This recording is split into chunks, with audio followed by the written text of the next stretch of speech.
How to fix Minecraft GLFW error 65542. So first off, just open up your browser.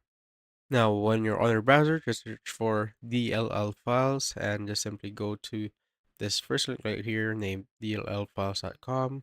Click on that. Now, just simply type in here on the top OpenGL32. So type in OpenGL32, just like so. And this will pop up. Click on the first one. Now, once you're here, so just scroll down till you see this download link. So make sure that you pick the download link that has the same architecture. So as you can see, this is 64 and this 32. And to check that, just simply open up your search right here, then type in system information. Once you're there, you will see system type. So mine is 64 base PC. Now I'm just gonna pick the 64 one right here. Click on download.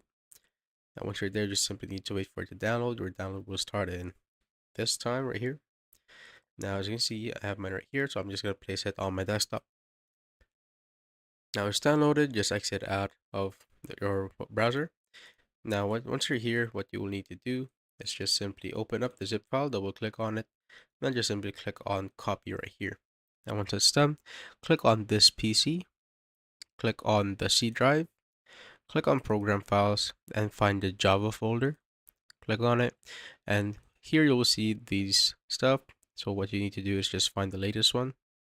So I have both right here, so it has the same time.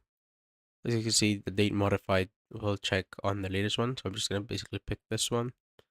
Now click on bin once you're there, and just simply paste the DLL file that we've just downloaded. So paste it right there. If this pops up, click on continue. And once it's done, that should be good. Now you can just simply exit out of this. And that should do the trick, but if it still doesn't work for you, what you can do is just simply update your graphics driver or reinstall your graphics driver on your computer. And that's how you basically fix the GLFW error.